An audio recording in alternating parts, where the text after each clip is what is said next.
Budget मैं समझता हूँ पहले ही ये इतना अच्छा बजट हुआ है। विरोधी वाले तो कहेंगे आज बजट अच्छा नहीं हुआ, हमेशा बोलते रहेंगे, लेकिन अब देखोगे जनरल पीपुल इसको स्वागत किया है। इतना अच्छा बजट हुआ है और 3 पिलर के ऊपर ये बजट हुआ है। एक तो हो गया कि जो लास्ट माइल में है, हम लोग कहते हैं हमेशा, माननीय प्रधानमंत्री जी हमेशा कहते हैं लास्ट माइल के जो लोग हैं, वहाँ का एरिया है, वहाँ का डेवलपमेंट होना चाहिए। इस बजट में ये 3 पिलर में एक। दूसरा उन्होंने कहा कि हमारा जो इंफ्रास्ट्रक्चर डेवलपमेंट होना चाहिए सभी जगह, पूरा देश में इंफ्रास्ट्रक्चर डेवलपमेंट। तीसरा उन्होंने क्या कहा, ये सबका साथ सबका विकास और विस्तार।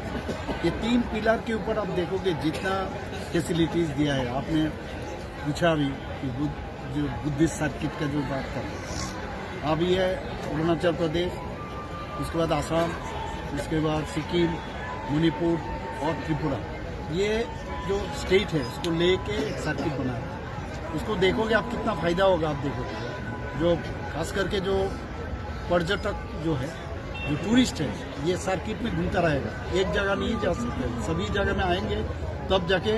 क्योंकि इस बार भी हम बजट में देखा है, माननीय प्रधानमंत्री जी भी अपना जो बाइट उन्होंने दिया है, जो ब्रीफिंग की है, उसमें आप देखोगे नॉर्थ ईस्टर्न जोन में काफ़ी प्रेशर उन्होंने एम्फेसाइज किया है कि नॉर्थ ईस्टर्न जोन में सभी देश के लिए, सभी जगह के लिए किए हैं, लेकिन नॉर्थ ईस्ट के लिए टूरिज़्म के ऊपर काफ़ी जोर दिया है। तो ये बहुत अच्छा है हम लोग के लिए, हम भी काफ़ी कोशिश कर रहे हैं यहाँ पर। तीसरा आप देखोगे, मैंने जो जितना मैंने देखा जब भाषण बजट वहाँ पर पेश हो रहा था, मैंने देखा वहाँ पर कि ई बस अबाउट बहुत सारा ई बस नॉर्थ ईस्टर्न रीजन में देने का बात कर रहा हूँ। तो ये अभी पूरा डिटेल्स आएगा, कल मैं पूरा लेके मैं आप लोगों को बुलाऊंगा। दूसरा हो गया, ये बजट आप देखोगे यूथ जो है, आने वाला यूथ का बजट है।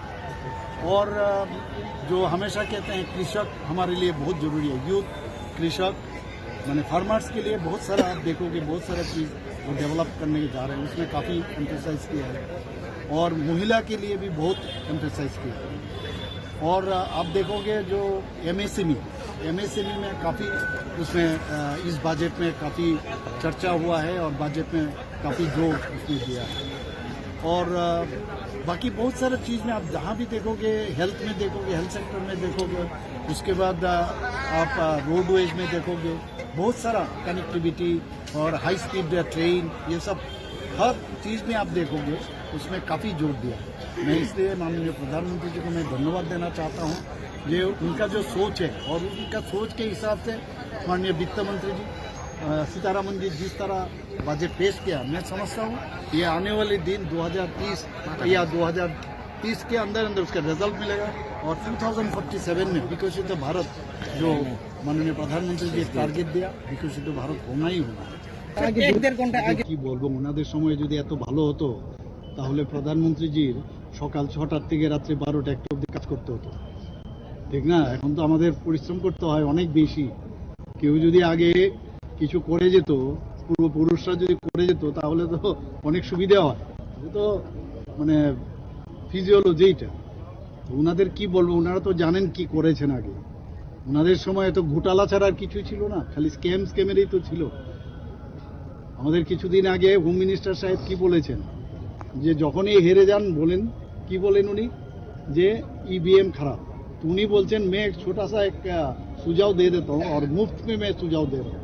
क्या है, कि अगर हमारा जैसा सवेरे 6 बजे से रात 12 बजे तक काम करोगे ना, तो अब ईवीएम से तुम्हारा रिजल्ट मिलेगा।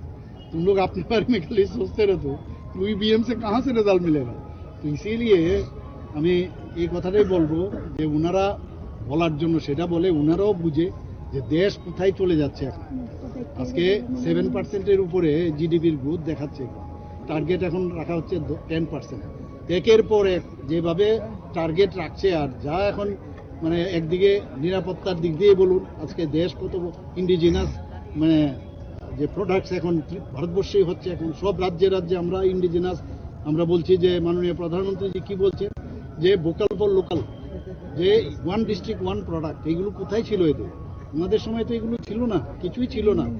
পয়সা আসলে বা দেয় না, কেন্দ্র দেয় না, কেন্দ্র দেয় না। আবার ওনাদের সময়ও যা ছিল, কিছু কিছু পাঠাতো, কিছু রাস্তার মধ্যে ওনাদের প্রধানমন্ত্রী বলেছেন যে দিল্লি থেকে 1 টাকা পাঠালে এখানে 25 পয়সা আসে, আর বাকি মাঝখানে গ্যাপ মানে কেউ অন্য নিয়ে যায়। এগুলো তো ইতিহাস। না, ত্রিপুরার জন্য তো আমি বলছি, আমি তো পুরো যখন আমি বলবো যে আরো কি কি আমরা ত্রিপুরা পেলাম, আগামী দিনে আমাদের কি সুবিধা হবে। এখানে আজকে বুদ্ধিস্ট যে সার্কিট যেটা ঘোষণা করা হয়েছে একটা, এই স্কিমের মাধ্যমে, এই প্রকল্পের মাধ্যমে আমার মনে হয় যে সিকিম, মণিপুর, আসাম, অরুণাচল প্রদেশ, ত্রিপুরা এর মধ্যে যুক্ত হয়েছে।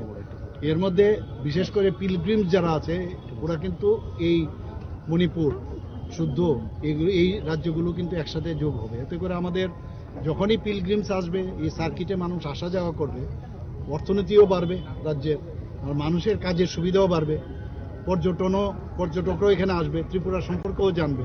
এটা গেল একদিক। দ্বিতীয় হচ্ছে যে মাননীয় প্রধানমন্ত্রীজি বারবার বলছেন যে পূর্বোত্তরে যে আমাদের পর্যটক, যে এটার উপরে যাতে বেশি আরো জোর দেওয়া যায়, তার জন্য উনি কিন্তু এবারের বাজেটের মধ্যে নির্মলা সীতারামনজি এর মধ্যেও কিন্তু জোর দিয়েছে।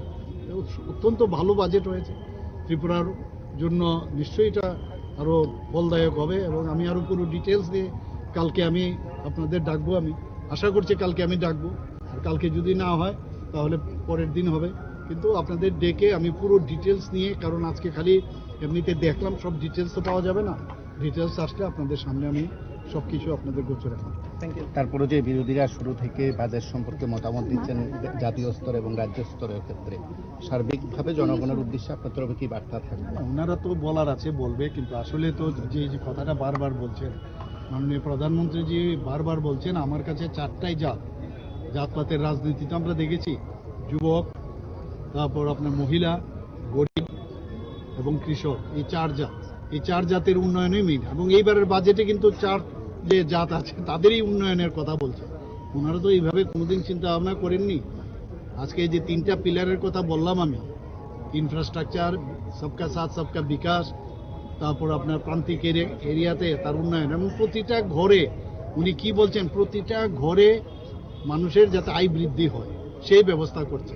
স্বাস্থ্য ব্যবস্থা আরো উন্নতি, নতুন নতুন যে এখন এআই আসছে, সমস্ত যে আমাদের যে কোনো কাজে এআইকে যাতে যুক্ত করা যায়, প্রযুক্তিকে আরো ব্যবহার করা যায়, সেটার উপর জোর দেওয়া হয়েছে।